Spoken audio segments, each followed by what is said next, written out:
Hey guys, welcome back to Tacoma Lifestyle. Today I wanted to kind of showcase one of our products here. It's the AJT Designs Oversize Cupholders.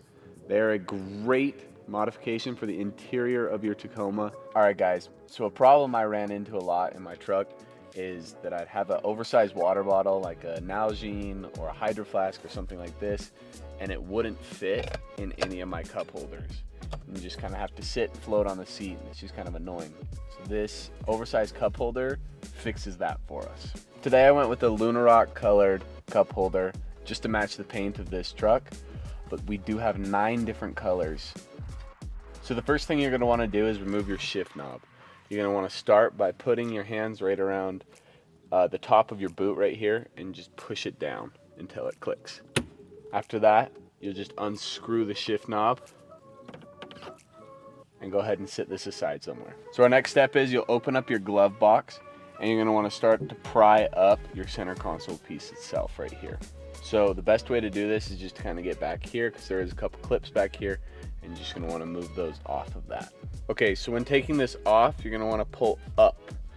So the best way to do it is right here on this left side where your handbrake is. There's a little lip that you can kind of get a good grip on, and you're just gonna wanna kind of pull up until you start hearing the clips coming undone, and just kind of work it the rest of the way off until the whole thing comes off, right?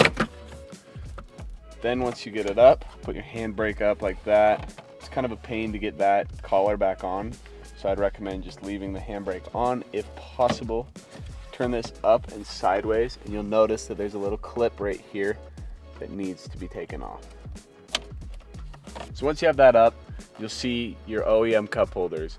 There's 6 screws that need to be removed around the base of that, and that's where you'll use your Phillips head screwdriver or drill with the Phillips bit.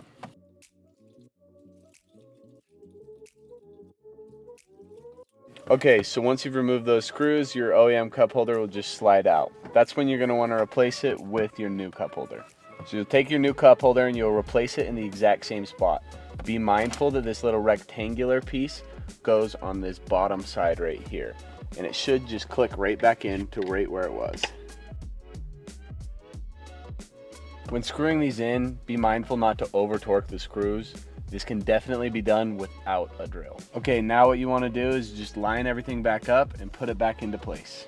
Don't forget to reconnect this clip right down here. After that, everything should just slide right back into place. Push around the outside, make sure everything's clipped back in, just kind of to ensure that you get all of the same clean lines that you had when you took it off. So now you just want to replace your shift knob and then just replace the boot by sliding it back up. With your OEM cup holders, there's a little centerpiece right here that just slides right out. This is the best to put in right there. So now you can put something bigger into these cup holders without having to sit them on a seat, just like that. But because of the insert that is in there, you can also have a smaller cup and not worry about it wiggling around. Thank you guys for watching. These cup holders are really amazing. The install is not super complicated either. It looks a little scary, but we did the whole thing in about 20 minutes.